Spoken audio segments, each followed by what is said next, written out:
quando meu filho me fitou com aqueles olhos duros e disse: "A casa já foi vendida, pai.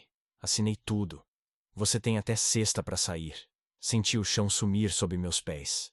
Meu nome é João Ferreira. Tenho 71 anos, e aquelas palavras, cuspidas como se eu fosse um peso a ser descartado, cortaram mais fundo que faca em carne. Não foi só o que ele disse, mas o jeito, como se eu, que o criei com as mãos calejadas e o coração aberto, fosse agora um estorbo. Aquele menino, o Pedro, que embalei noites a fio quando ele chorava pela mãe que perdeu aos 6 anos, que ensinei a consertar redes de pesca, que aplaudi em cada jogo da escola. "Pai, você tá velho, não dá mais para viver sozinho", ele me disse dias antes com a voz fria. "E a Clara tá grávida, precisamos do espaço." Clara, minha nora, que mal me olha, que resmunga quando passo café, que reclama do meu rádio velho com as amigas, achando que não escuto. Naquele momento, enquanto a voz de Pedro ecoava na sala, algo em mim se partiu. Mas outra coisa, uma faísca antiga, acendeu. Naquela noite, mexendo em caixas velhas no sótão, achei algo que guardei por décadas. Algo que Pedro nunca soube que existia. Algo que mudaria tudo. No dia seguinte, peguei um caderno amarelado e liguei para um número que não discava desde 1982. "Bom dia, doutor Mendes." Falei, com a voz firme apesar do peso no peito. "Sou João Ferreira. Precisamos falar daqueles papéis que o senhor guarda para mim. Me escute até o fim e me diga: o que você faria no meu lugar? E de que cidade você tá me ouvindo? Vou te contar como cheguei a esse ponto, para você entender por que o que veio depois foi tão amargo. Sou um homem do mar, pescador desde os 16 anos, nascido em Nazaré, onde as ondas batem como trovões. Minhas mãos já eram ásperas de tanto puxar corda quando conheci Ana, minha mulher, numa festa de São Pedro. Ela costurava redes, tinha olhos que brilhavam como o mar ao meio-dia. Casamos jovens, e quando Pedro nasceu, jurei dar a ele uma vida melhor que a minha. Saía para o mar antes do sol nascer, tomava um gole de aguardente para esquentar o corpo e enfrentava as ondas. Voltava à noite, com o sal grudado na pele, mas feliz ao ver Ana e Pedro me esperando na porta da nossa casinha. Aos fins de semana, levava ele para a praia, ensinava a nadar, contava histórias de sereias que minha avó me contava. Ana pegou uma febre forte quando Pedro tinha 6 anos. Pneumonia, disseram os médicos. Gastei tudo o que tinha. Vendi o barco pequeno, as poucas joias dela, até meu facão de estimação, para pagar remédios, mas ela se foi numa tarde de inverno, com Pedro chorando agarrado à minha perna e eu sem saber como segurar as lágrimas. Fiquei só com ele. Um menino que perguntava toda noite pela mãe. Eu, que só sabia fritar sardinhas, aprendi a fazer sopa, a costurar rasgos na roupa dele, a amarrar os sapatos para o colégio. Trabalhei como nunca. Pescador de dia, consertador de barcos à noite, às vezes vendendo peixe na feira. Cada centavo guardado era para o futuro do Pedro. Comprei nossa casa com um empréstimo que levei 18 anos para pagar. Era simples, mas nossa, com um quintal onde Pedro jogava bola, onde fazíamos fogueiras no São João, onde ele trouxe a primeira namorada para me apresentar, tímido, aos 17 anos. Quando ele se formou em administração, chorei como criança. Meu filho, o filho de um pescador com um diploma, conseguiu um emprego bom em Lisboa, casou com Clara, e eu achei que finalmente a vida nos sorriria. Doce ilusão. No começo, tudo era bom. Pedro vinha me ver, trazia cerveja, ríamos contando histórias antigas. Mas com Clara, as coisas mudaram devagar. Primeiro, eram comentários leves. "João, essa casa tá precisando de uma pintura." "Pai, não tá perigoso morar tão longe sozinho?" Depois, as visitas diminuíram. Domingos juntos viraram encontros raros. Quando eu ligava, era sempre "tô ocupado, pai." No último ano, a pressão cresceu. Clara parou de trabalhar, e eles queriam mais espaço. "Essa casa é grande para você, pai", dizia Pedro. "E se tropeçar na escada? Não é seguro." Eu repetia que estava bem, que aquela casa era meu refúgio, cheia de memórias de Ana, mas eles não escutavam. Já tinham outros planos. Sem me dizer, começaram a falar com corretores, a calcular o valor da casa, a decidir minha vida como se eu fosse uma peça sobrando. Mas tinha algo que eles não sabiam, algo que guardava segredo há anos. Os últimos meses foram um inferno silencioso. Imagina a humilhação de se sentir estranho na própria casa. Pedro aparecia sem avisar, com Clara, e os dois agiam como se já fossem donos. Ela abria gavetas, Mexia nas minhas coisas, jogava fora a comida que eu ainda comia. João, isso tá velho, dizia. Como se eu não soubesse cuidar de mim. Quando viermos pra cá, esse armário precisa de uma limpa. Quando viermos pra cá. As palavras dela eram facadas. Eles traziam panfletos de móveis, mediam paredes, falavam de reformas. Clara contava pras amigas pelo telefone. A casa é perfeita pro bebê, tem quintal, bairro sossegado. Como se eu não existisse. Um dia, cheguei do mercado e encontrei um corretor tirando fotos da sala. Seu João, seu filho me chamou para avaliar, disse todo sorridente. Vai ficar uma beleza depois da venda. Pedro estava ali, tranquilo, como se fosse normal. Não me consulta? Zrenia, perguntei à noite. Pai, já falamos disso. Você não dá conta dessa casa. Nós vamos cuidar melhor. As ofensas viraram rotina. Clara mudava móveis sem perguntar, trazia vasos dela, quadros que eu nunca gostei. Minha casa estava virando outra coisa, e eu, um invasor. O pior era como me tratavam na frente dos outros. Quando amigos deles vinham, Pedro dizia: Meu pai, coitado, tá ficando confuso com a idade. Confuso? Minha cabeça tá mais clara que o mar em dia de calmaria. Uma tarde, voltei da farmácia e vi Clara no meu quarto com as roupas de Ana numa pilha para jogar fora. Clara, o que tá fazendo? Zrenia, perguntei com a voz tremendo. João, isso é traste. Sua mulher morreu há anos. Não é saudável guardar. As roupas de Ana ainda tinham o cheiro dela, o toque dos vestidos que ela usava nas festas. Era tudo o que me restava dela, e Clara jogava fora como lixo. Deixa onde estava, por favor. Pedi, quase implorando. Não seja teimoso, João. Pedro acha o mesmo. Pedro achava. Meu filho, que cresceu vendo o amor que eu tinha pela mãe dele, deixava apagar o que restava dela. As refeições viraram tortura. Eles falavam dos planos pro futuro, do quarto do bebê. Meu quarto, onde dormi com Ana por 20 anos. Pai, não tá na hora de ver um lar de idosos? Disse Pedro uma noite, como quem pergunta da chuva. Lar de idosos. Eu, que ainda carrego caixas de peixe sem ajuda. Com o bebê, não vamos ter tempo para te cuidar, completou. Não era cuidado, era livrar-se de mim. Nos últimos dias, quase não falavam comigo. Entravam e saíam, Clara cozinhava só para eles. Pedro usava meu sofá e mudava o canal do rádio sem perguntar. Numa madrugada, ouvi-os na cozinha. O comprador topou. Assinamos sexta, disse Clara. E meu pai? Zrenia, perguntou Pedro. Ou aceita o lar, ou se vira. Aqui não fica, respondeu ela. Foi o fim. Sabia que era hora de agir. O que Pedro e Clara nunca souberam era que, entre as humilhações, eu guardava um segredo que mudaria o jogo. Para entender, volto a 1982, quando Pedro era um menino. Ana tinha morrido, e eu pescava para pagar as contas. O dono da frota, seu Afonso Ribeiro, me notava por trabalhar dobrado, sem reclamar. Um dia, me chamou. João, tenho um serviço diferente. Numa ilha nas flores, 3 meses. Pago o dobro, mas boca fechada. Aceitei. Precisava do dinheiro para as dívidas do enterro. Era um depósito, disseram. Mas parecia mais um esconderijo. Estrutura reforçada. Cofres escondidos. Trabalhei com 2 homens. Materiais caros, concreto importado. Seu Afonso vigiava, nervoso. Uma noite, ouvi-o ao telefone. Tá pronto, ninguém sabe. Papéis em nome de empresa falsa. Depois, vendemos. Anos depois, jornais revelaram. Seu Afonso lavava dinheiro de propinas. O depósito era para esconder fortuna. No último dia, ele me deu um envelope. João, você foi leal. Isto é teu. Papéis dizendo que o depósito, agora uma vila, era meu. Guarda. Um dia valerá muito. Se me pegarem, nega tudo. Guardei numa caixa e esqueci, com medo de problemas. Pedro cresceu, formou-se, casou. Eu, pescador aposentado, vivi na casinha, mas sabia da vila, agora num resort de luxo. Há 3 anos visitei.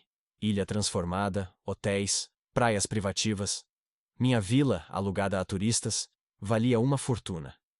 Guardei silêncio, esperando Pedro mudar. Mas ao ouvi-los me expulsar, soube. Era a hora. Quando Pedro disse, casa vendida, sai, não imaginava que minha ligação para o Dr. Mendes mudaria tudo. Após a ligação para o Dr. Mendes, o ar pareceu mais pesado na casa, mas dentro de mim, uma correnteza nova corria. como as ondas que eu enfrentava no mar anos atrás. O advogado, um homem de barba grisalha e olhos afiados como arpões, marcou o encontro para a tarde, em seu escritório escondido num prédio antigo de Lisboa. Cheguei lá com os papéis amarelados na mão, tremendo não de frio, mas de uma mistura de raiva e alívio. Seu João, ele disse, ajustando os óculos enquanto espalhava os documentos na mesa de madeira lascada. Esses papéis são autênticos. A Vila nas Flores, que era um depósito na época, virou um resort de luxo. Valor estimado: uns 1,2 milhões de euros hoje. Meu coração pulou como peixe na rede. Eu, que vivi contando moedas de pensão, que neguei viagens para mim mesmo para pagar os estudos do Pedro, era dono de uma joia escondida.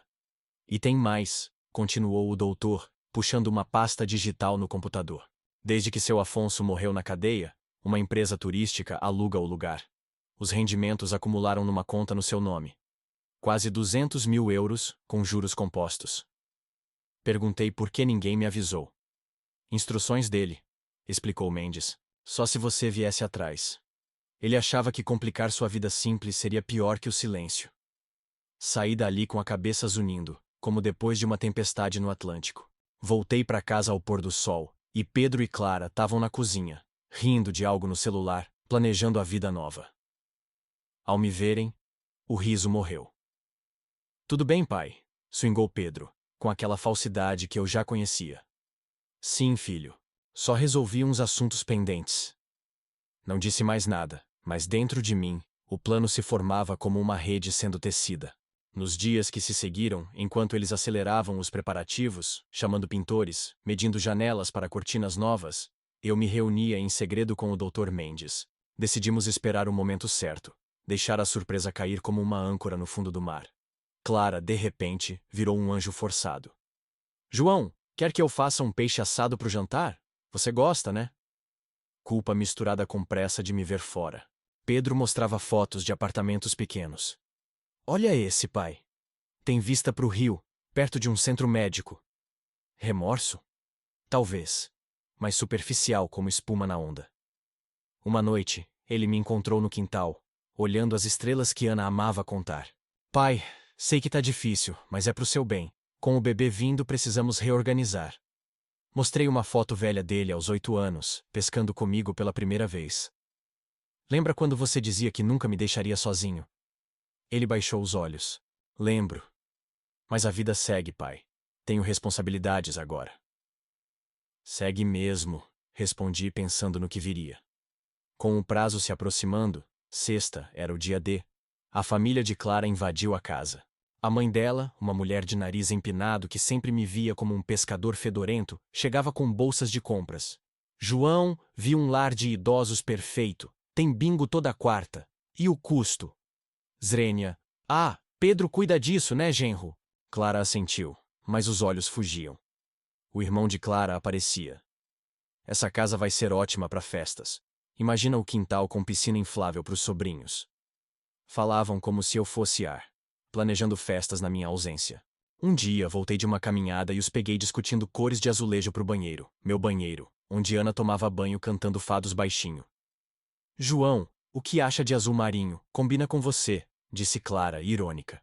Sorri por fora, mas por dentro, a rede se apertava. Naquela noite, sozinho no quarto, decidi, amanhã revelaria. Liguei pro doutor.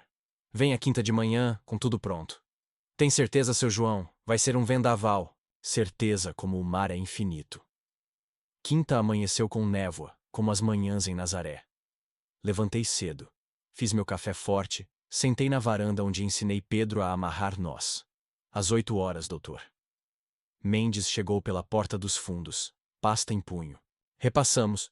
Títulos da vila, extratos da conta, avaliação recente. Isso vai abalar estruturas, alertou ele. Abalar? Já abalaram a minha. Hora de equilibrar. Às 9 horas, Pedro e Clara desceram. Ela com barriga crescendo, ele de terno pro trabalho. Serviram-se de pão sem me oferecer, falaram de orçamentos de mudança. Hoje o corretor finaliza a venda, disse Pedro. Assina os papéis à tarde, pai. Que papéis exatamente? Swinguei calmamente. Transferência da casa. Encontramos um lar bom, tem jardim, aulas de ginástica. E o pagamento? Eles se entreolharam. A gente resolve. O timbre soou. Dr. Mendes. Clara abriu. Sim? Advogado do seu João. O silêncio foi como calmaria antes da tormenta. Pedro empalideceu. Advogado? Desde quando? Entra, doutor. Hora da família saber. Sentaram à mesa, confusos. Mendes abriu a pasta. Seu João é dono de uma vila luxuosa nas Flores, avaliada em 1,2 milhões de euros, mais 200 mil em rendas acumuladas. Clara engasgou com o chá. Pedro deixou cair a colher. O quê? Contei tudo. O serviço secreto com seu Afonso, os papéis doados, a vila que virou ouro. Enquanto falava, via as caras mudarem. Choque, dúvida, depois ganância brilhando nos olhos. Pai, por que não contou antes? Swingou Pedro, voz melosa agora. Pra quê? Vocês me trataram como lixo. Humilharam, ignoraram, planejaram me jogar num lar. Clara chorou. João, me perdoa, não sabia. Se soubesse, teria sido gentil só pelo dinheiro? A verdade doía como sal em ferida aberta. Depois que Mendes foi embora, a casa virou um circo. Pedro me abraçava. Pai, errei. Não queria te machucar, era preocupação. Clara limpava em cozinha. Deixe eu fazer almoço especial. Somos família. Mas eu via o fingimento como peixes falsos em isca.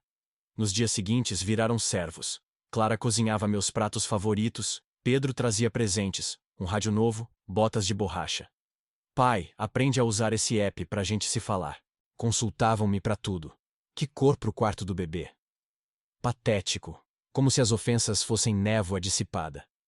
Mas eu jogava junto, sorrindo enquanto tramava com Mendes. Uma semana depois, no escritório dele. Doutor, venda a vila. Transfira tudo para instituições. Orfanato em Nazaré, onde ajudei crianças como Pedro, abrigo para idosos abandonados, e uma escola de pesca para jovens sem chance. Nada para você?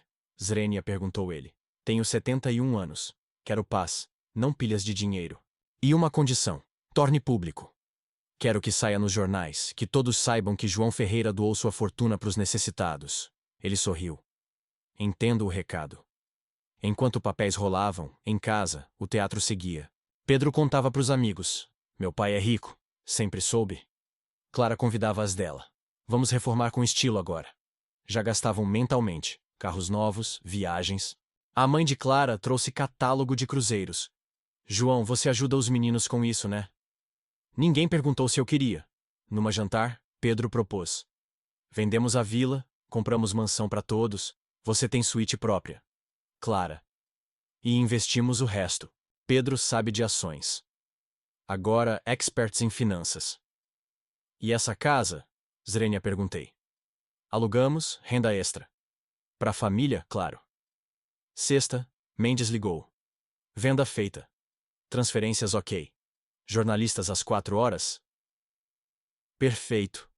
Quando Pedro e Clara estiverem aqui. À tarde, preparei meu último café na cozinha velha. Sentei no sofá gasto que Clara odiava. Às 4 horas, repórteres chegaram. 2 de jornais, 1 de TV local. Pedro e Clara animados, achando que era sobre o avô rico. Mas o jornalista começou. Seu João, conte sobre doar tudo. Pedro cuspiu água. Clara arregalou olhos. Sim, doei os milhões para orfanato, abrigo idosos e escola de pesca. Silêncio mortal. Motivo? Zrenia perguntou à repórter. Olhei para a câmera. Trabalhei a vida toda no mar. Criei Pedro sozinho após perder Ana. Dei tudo a ele. Mas nos meses recentes, me trataram como estorbo. Expulsaram da casa, humilharam, jogaram memórias de Ana fora. Pedro tentou. Pai. Deixa eu falar. Planejaram um lar de idosos, venderam minha casa sem consultar. Quando souberam do dinheiro, viraram anjos. Mas era ganância, não amor. Clara soluçava. Não é verdade. É mentira que me deram prazo para sair, que vendiam a casa pelas minhas costas. Sem resposta. Então doei para quem precisa. Órfãos como Pedro foi, idosos abandonados como quase fui, jovens aprendendo ofício como eu. Nada para a família? Zrenia indagou o jornalista. Deixo lição. Respeitem os velhos. Amor não se compra. Pedro chorava. Não de arrependimento, mas perda. Pai, como pôde? Swingou após câmeras. Eu? Vocês me expulsaram como peixe podre. Clara gritou. Era nosso dinheiro. Somos família. Família cuida, respeita, vocês não. Naquela noite, ouvi-os brigando no quarto. Culpa sua, sempre rude com ele. Você que quis vender. Unidos no mal, divididos na consequência. No dia seguinte, manchetes. Pescador doa fortuna após traição da família. Lição de dignidade choca o país. Telefone tocou sem parar. Vizinhos parabenizando, estranhos admirando. Fez certo, João. Mas as chamadas que aqueceram o coração foram das instituições. Do orfanato. Sua doação muda vidas de 30 crianças. Da escola. Agora temos barcos novos para ensinar. Do abrigo, idosos te mandam abraços. Valia mais que ouro. Dias após, casa virou gelo. Pedro e Clara me ignoravam de novo, sem fingimentos. Mas algo belo surgiu. Chamadas de gratidão. Uma mulher, Sofia. Meu pai tá no abrigo que você ajudou. Ele sorri agora com quartos reformados. Um rapaz, Tiago. Graças a você, minha família tem casa própria. Vivíamos num barraco. Essas vozes me faziam sentir vivo de novo. Uma tarde, visitei o abrigo de idosos. Lugar simples, mas acolhedor. Fui recebido com aplausos. Seu João, herói. Component Placement, disse Dona Margarida, 78 anos, me abraçando. Contei minha história. Eles a deles. Filhos que sumiram após herança, noras que expulsaram. Aqui somos família escolhida, disse seu Manuel, 80 anos. Vem morar conosco? Tem vaga. A ideia me pegou. Viver entre iguais, valorizado. Voltei para casa, encontrei Pedro e Clara com contas espalhadas. Pai, precisamos conversar, disse Pedro, voz rouca. Erramos, mas perdoa. Somos sangue. Sangue não basta, respeito sim. Clara, você nos destruiu doando tudo. Pensei em vocês o tempo todo, nas humilhações. Naquela noite decidi. Aceitaria o convite do abrigo. Era hora de novo começo. Han pasado unos meses desde que me mudé al abrigo de idosos. Y puedo decirte que estos días han sido como navegar en aguas calmas después de una vida de tormentas. Me levanto con el sol saliendo sobre el horizonte, como en mis días de pesca. Pero ahora en lugar de redes, preparo té para mis nuevos compañeros. Dona Margarida, que cuenta chistes picantes de su juventud en el Alentejo. Seu Manuel, que juega dominó, con una astucia que me hace perder adrede para verlo sonreír. Y Dona Rosa, que teje bufandas para todos, diciendo que el frío del alma es peor que el del cuerpo. El abrigo es un edificio viejo pero cálido, con paredes pintadas de azul claro, recordándome el mar que tanto amé. Mi rutina es simple pero llena. Ayudo en el jardín plantando flores que Ana habría adorado. Leo periódicos en voz alta para los que ven borroso. Y los jueves organizamos bailes donde giro con Dona Margarida al son de un acordeón desafinado. Aquí, mi experiencia como pescador importa. Cuento historias de tormentas que sobreviví, y los jóvenes voluntarios me piden consejos sobre persistencia, diciendo que mis relatos inspiran más que cualquier libro. Un día, recibí una carta que me hizo soltar una lágrima salada como el océano. Era de un chico del orfanato en Nazaret. Seu Juan, gracias a usted, tenemos uniformes nuevos y excursiones al mar. Aprendí a nadar como usted enseñó a su hijo. Un día seré pescador honrado. Adjuntó un dibujo de un barco con mi nombre en la proa. Eso valió más que cualquier tesoro hundido. Otro llamado vino de la escuela de pesca. Con su donación, compramos redes modernas y un simulador de navegación. 10 jóvenes ya se graduaron, y uno me pidió que le diga: gracias por darme un futuro en el agua. Fotos mostraban chicos con diplomas, sonrisas anchas como bahías. Del abrigo, la directora me mostró reformas. Camas nuevas, una sala de juegos. Sus compañeros te ven como un faro, Seu Juan. Esas noticias me llenan como una red llena de peces plateados. En cuanto a Pedro y Clara, las llamadas empezaron furiosas. Pai, vuelve. Te perdonamos, pero tú nos traicionaste. Pedro sollozaba. Somos familia, podemos olvidar. Respondí. Olvidar no borra las cicatrices que dejan las redes rotas. Clara. El bebé necesita un abuelo rico. Necesita un abuelo respetado, repliqué. Las llamadas se espaciaron, hasta que supe por un vecino que perdieron la casa. No pudieron pagar sin la fortuna que contaban mía. Se mudaron a un piso pequeño en las afueras. Clara volvió al trabajo en una tienda. Pedro busca horas extras. La vida les enseñó que el mar no siempre trae bonanza. Hace unas semanas, Pedro llamó diferente, voz baja como marea baja. Pai, no pido perdón de nuevo. Solo quiero decir que nació el niño. Un varón. Lo llamamos Antonio. Como tu segundo nombre. Se me apretó el pecho. Quiero que lo conozcas, no por dinero, sino porque eres su abuelo. Dudé, pero accedí. Ven el domingo. Llegaron con el bebé envuelto en una manta azul. Pedro me miró con ojos que recordaban al niño que crié. Pai, lo siento de verdad. Vi las noticias, leí sobre tus donaciones, me hizo pensar en cómo te fallé. Clara, más humilde, sostuvo al niño. Juan, enséñale tus historias del mar. Tomé al pequeño en brazos, su peso ligero como un pez recién pescado, y por un instante, el rencor se disolvió como sal en agua. Tal vez podamos reconstruir, poco a poco, dije. Pero con respeto, no con promesas vacías. Se fueron prometiendo visitas regulares, y por primera vez, creí que quizás el mar traiga segundas oportunidades. Ahora, sentado en el banco del jardín del abrigo, viendo a Dona Rosa tejer mientras seu Manuel cuenta una anécdota de su tiempo en África, reflexiono. A los 71, encontré un puerto seguro, no en riquezas, sino en conexiones genuinas. Mi consejo, si me has oído hasta aquí. Valora a los mayores como anclas que mantienen el barco estable. El dinero es como la marea, sube y baja, pero la dignidad es el faro que guía siempre. ¿Te resonó esta historia? ¿De qué ciudad me escuchas? Pero espera, la historia no acaba, hay más corrientes por navegar. En los meses siguientes, el abrigo se volvió mi verdadero hogar, con rituales que me anclan, los desayunos colectivos donde compartimos sueños nocturnos, las tardes de cartas donde pierdo adrede para ver risas, y las noches de cuentos donde mis aventuras en el mar hipnotizan a todos. Dona Margarida me enseñó a bailar fado, pasos lentos que evocan olas rompiendo en la playa.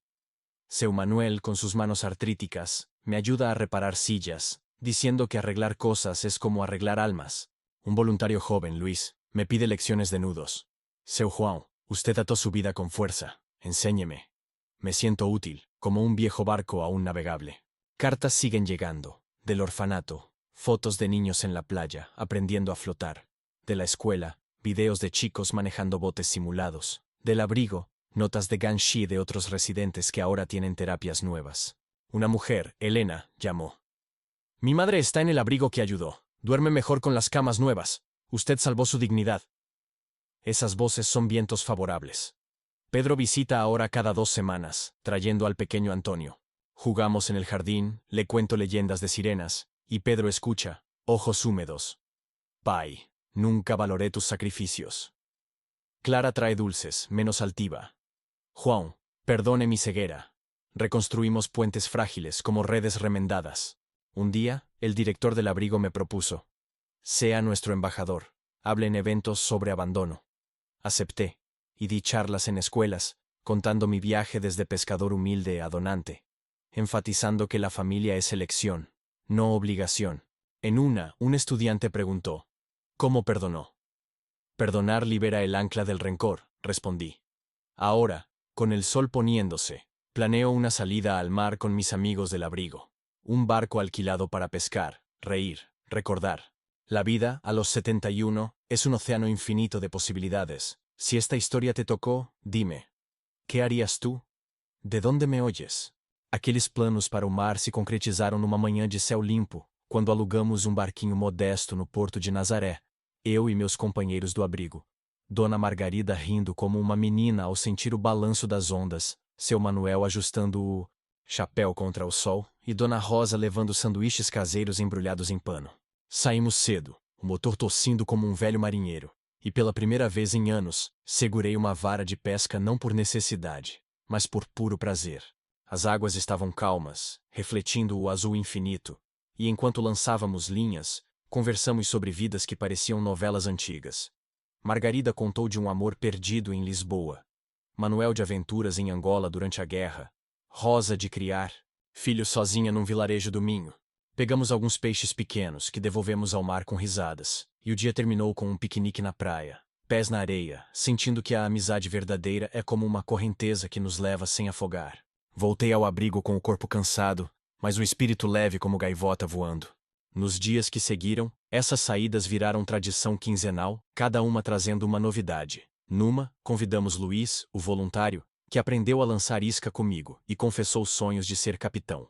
Noutra, Dona Rosa trouxe um violão desafinado e cantamos fados sob o pôr do sol, vozes roucas misturadas ao som das ondas. O abrigo ganhou vida nova com essas histórias. Agora, organizamos noites do mar, onde conto lendas de naufrágios e tesouros. E os residentes adicionam as suas, tecendo uma tapeçaria de memórias coletivas. Uma carta chegou inesperada, de um professor da escola de pesca. Seu João, um dos nossos alunos, inspirado pela sua doação, criou um clube de preservação marinha. Eles limpam praias e educam crianças sobre o oceano. Mandam foto, veja os garotos com redes recicladas. A imagem mostrava jovens sorridentes, luvas nas mãos, pilhas de lixo ao fundo. Meu dinheiro virando ação, não luxo vazio. Outra veio do orfanato. As excursões ao mar que financiou mudaram tudo. Uma menina, Sofia, que tinha medo de água, agora nada como peixe. Ela escreveu: "Obrigada, meu avô João, por me dar asas molhadas." Essas mensagens são como faróis na neblina, guiando meu coração. Pedro continuou visitando, agora com mais frequência, trazendo o pequeno Antônio que já balbucia vovô ao me ver. Numa tarde, sentamos no jardim do abrigo, e Pedro confessou: "Pai, li sobre suas palestras. Fui a uma escondido, ouvi você falar de respeito. Me fez ver que eu era o náufrago na minha própria vida." Clara, menos defensiva, trouxe fotos do bebê. "João, ele adora ouvir sobre o mar. Conte para ele como você enfrentava tempestades." Aos poucos, reconstruímos laços, não como antes, mas como uma ponte remendada. Frágil, mas funcional. Aceitei dar uma charla na escola onde Pedro estudou menino, falando para adolescentes sobre escolhas e dignidade. Um garoto perguntou: "Como não repetir os erros do seu filho?"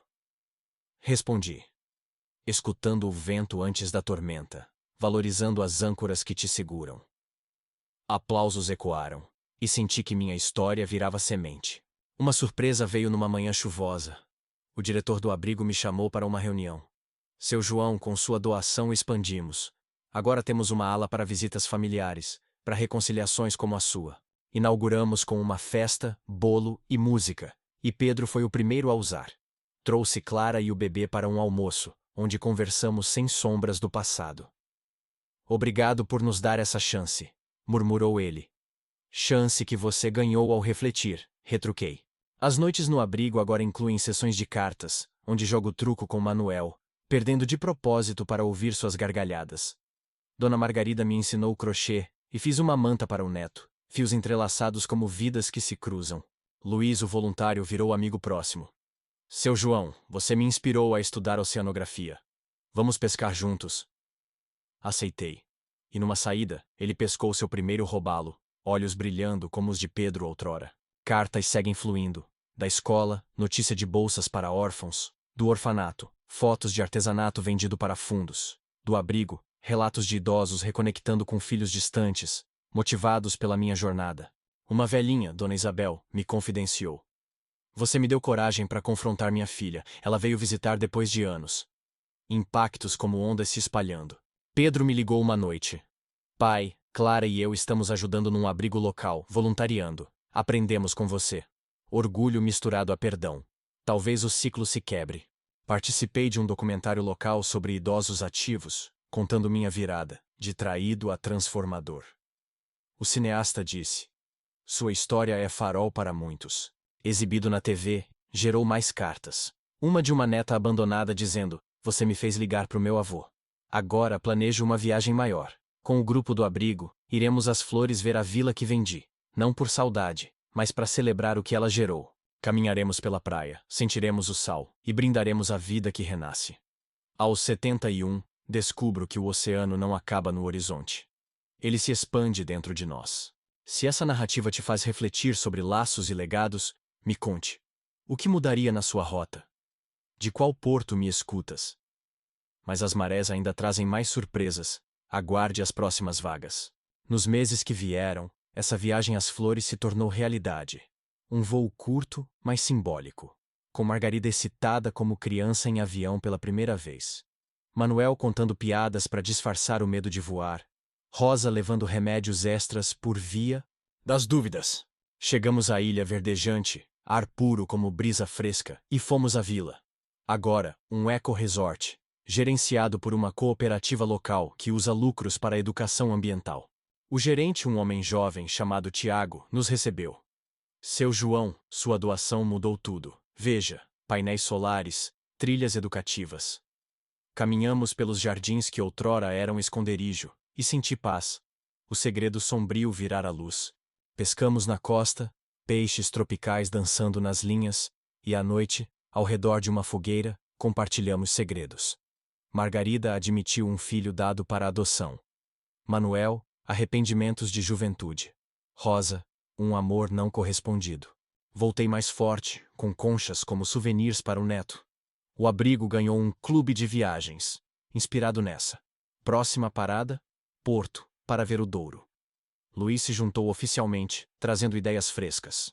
Uma palestra virtual para escolas internacionais me conectou com jovens do Brasil. Tio João, sua história me fez visitar minha avó. Impacto transatlântico. Pedro participou de uma saída ao mar conosco. Pai. Sentir as ondas me lembra nossa infância. Clara cozinhou peixe para o grupo. Gestos de reparação. O pequeno Antônio, agora engatinhando, ria ao ver gaivotas. Herança do avô. Cartas evoluíram para visitas. Um aluno da escola veio agradecer pessoalmente, trazendo um modelo de barco. Você me deu direção. No abrigo, criei um ateliê de nós marinheiros, ensinando residentes a amarrar esperanças. Dona Isabel reconciliou-se com a filha, graças a mim. Você foi o catalisador. Noites de luar viram confissões, curando feridas antigas. Planejo escrever um livro simples, Ondas da Dignidade, com ilustrações de Luiz. Editor interessado ligou.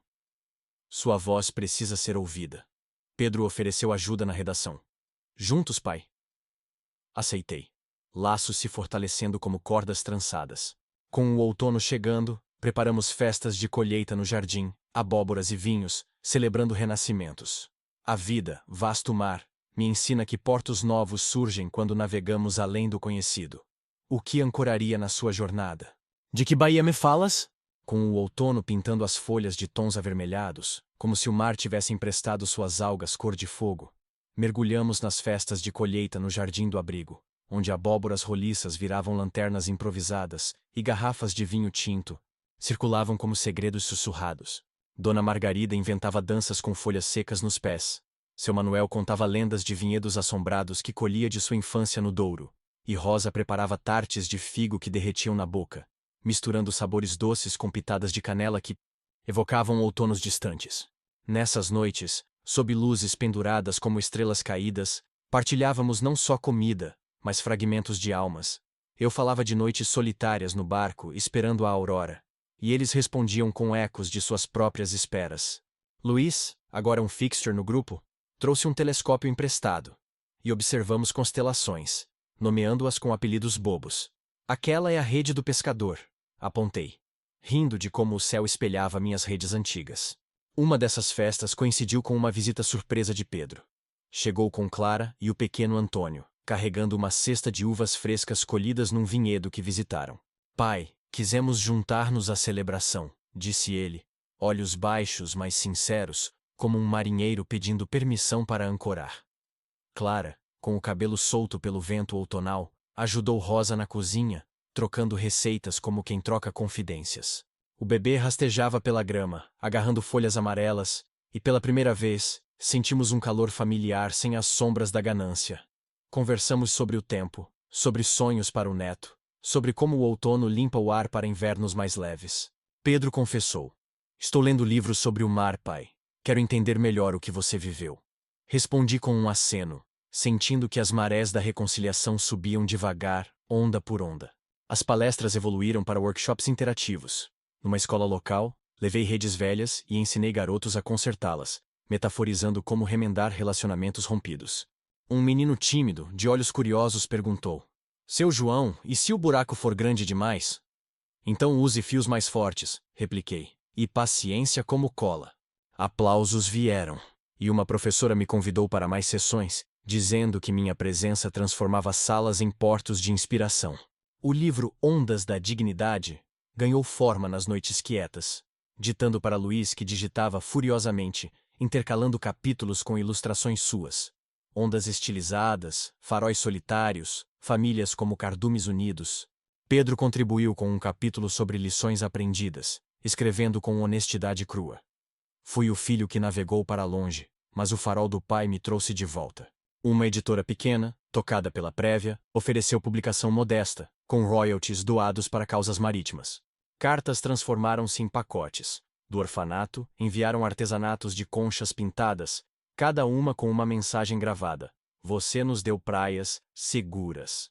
Da escola de pesca, um vídeo de um torneio simulado com vencedores gritando, para o seu João. Do abrigo expandido, fotos de novas alas cheias de risos, uma delas batizada Ala Ferreira em homenagem. Dona Isabel, agora com a filha visitando semanalmente, me presenteou com um chale tecido por elas. Você teceu nossa reconciliação. Impactos como correntes submarinas, invisíveis, mas poderosas. Numa tarde ventosa, Luiz e eu saímos para uma pesca solitária. Ele pilotando o barco com mãos nervosas. Pescamos sargos prateados, e entre silêncios, ele desabafou. Seu João, minha família era como a sua, distante.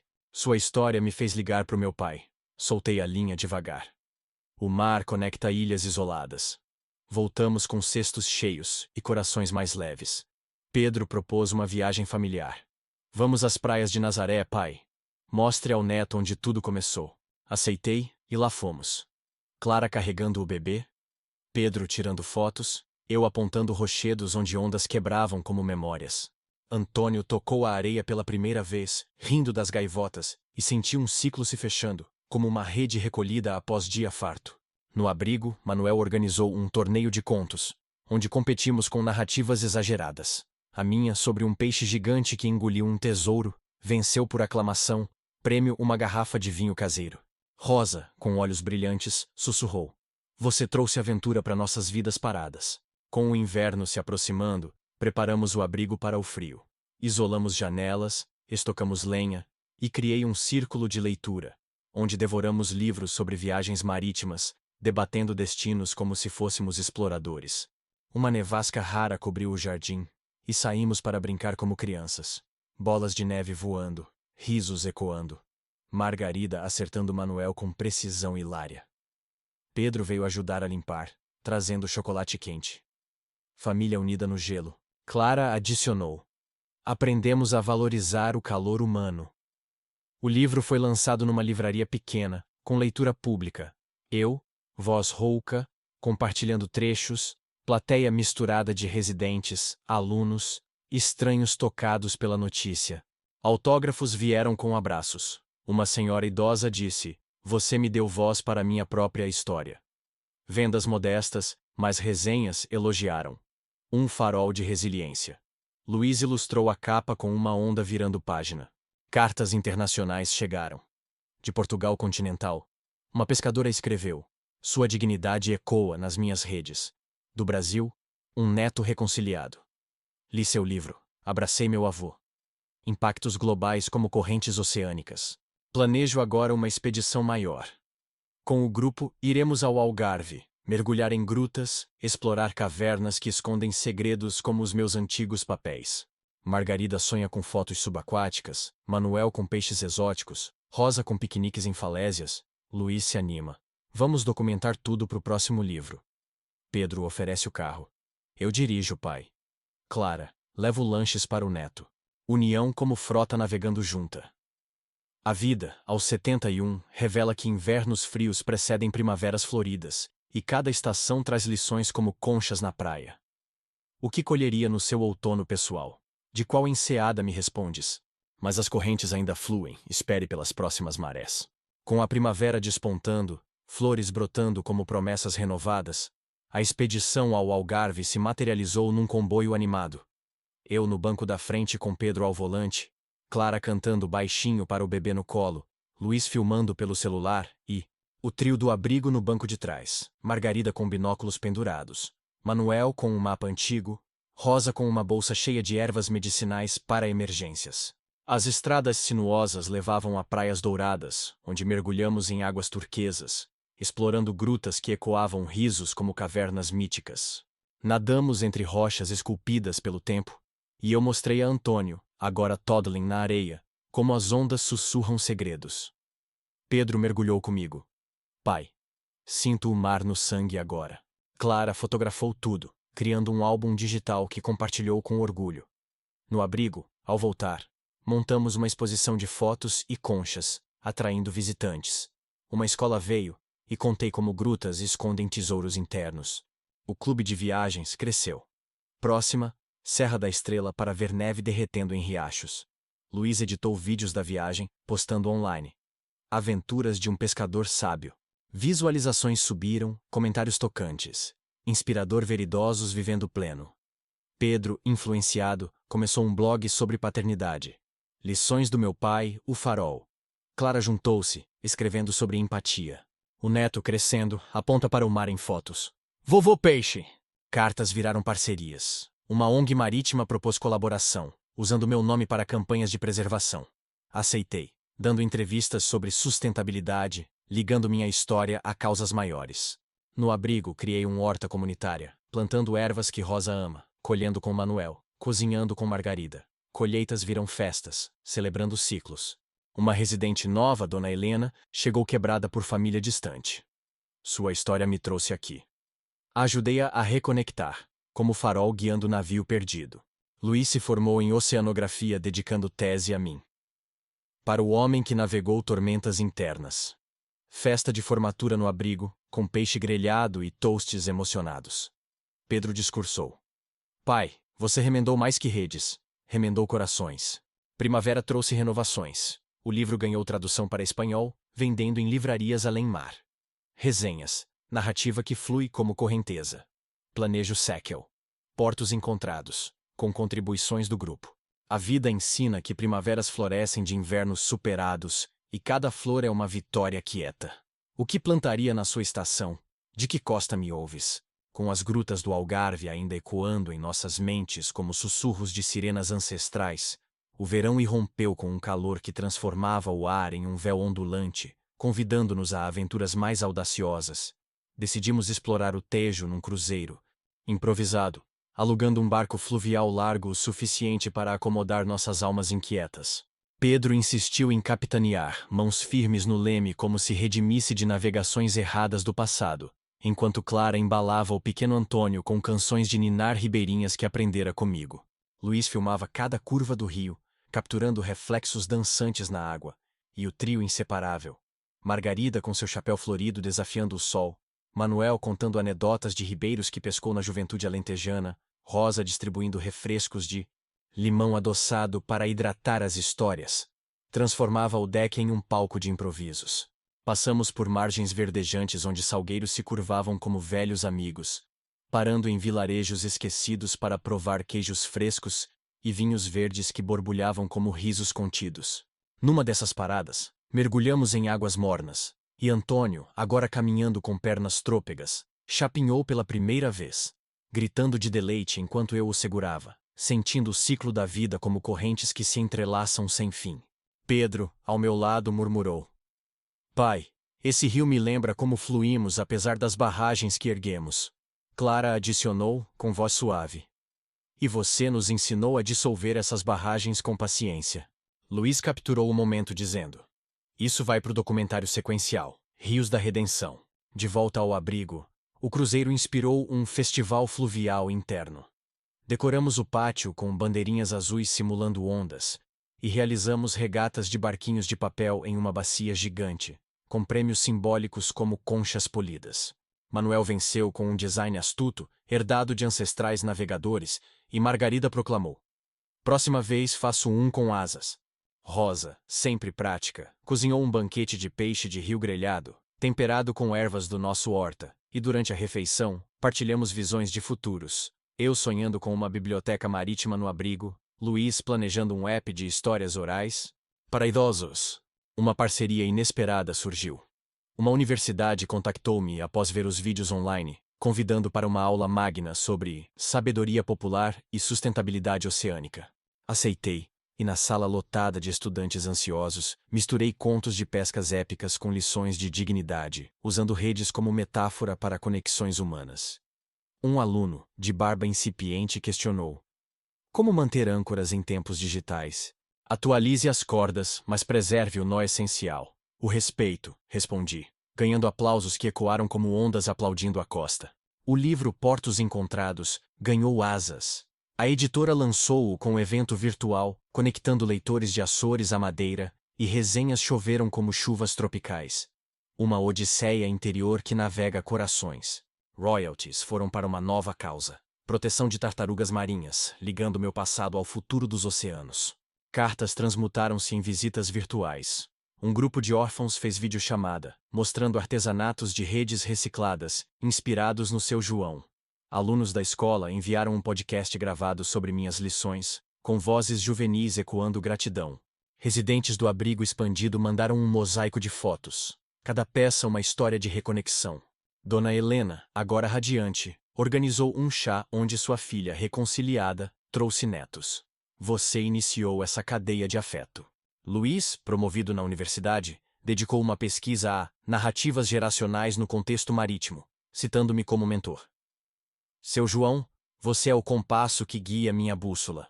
Festa surpresa no abrigo marcou meu 72º aniversário. Não com velas, mas com lanternas flutuantes lançadas num lago próximo, cada uma carregando desejos escritos. Margarida desejou mais danças sob luas cheias. Manuel, vitórias em truco eternas. Rosa, saúde como ervas frescas. Pedro e Clara trouxeram um bolo decorado com farol. E o neto, agora tagarela, soprou: vovô, mar grande. Choramos de riso, e Pedro toastou: a você, pai, que transformou tempestades em calmarias. Clara sussurrou: graças a você, navegamos juntos agora. O verão culminou numa expedição noturna. Observação de estrelas no alto de uma colina, telescópio apontado para constelações que guiaram marinheiros antigos. Luiz explicou mitos celestes, Manuel acrescentou lendas portuguesas, Margarida inventou novas, Rosa serviu chá estrelado, para sonhos cósmicos. Eu, contemplando o vasto céu, refleti como minha jornada de humilhação à harmonia era uma galáxia de escolhas. Doando não só dinheiro, mas essência. Uma ONG internacional me convidou para o webinar sobre envelhecimento ativo. Compartilhando tela com especialistas globais, e minha voz, rouca mas firme, ecoou: a vejez é um oceano profundo, cheio de pérolas se soubermos mergulhar. Perguntas fluíram: como cultivar resiliência? Como conchas se formam, camada por camada, com tempo e pressão. O outono se aproximava novamente, mas desta vez com promessas de colheitas mais ricas. Planejei um retiro de escrita coletiva no abrigo, onde cada residente contribuiria para um volume de memórias, tecendo tapeçarias narrativas. Pedro ofereceu design gráfico. Família expandida ajudando. Clara: ilustro com desenhos do bebê. Luiz: digitalizo para o mundo. Margarida, Manuel e Rosa já rabiscavam rascunhos, risos preenchendo o ar como brisa de outono. A vida, aos 72, revela que estações cíclicas não repetem, mas evoluem. Cada folha caída fertiliza solos novos. Meu conselho final: se chegaste até aqui navegando essas palavras, abrace as correntes imprevisíveis, pois nelas residem as verdadeiras descobertas. Essa história te ancorou em reflexões próprias? De que latitude me escutas, marinheiro de terras distantes?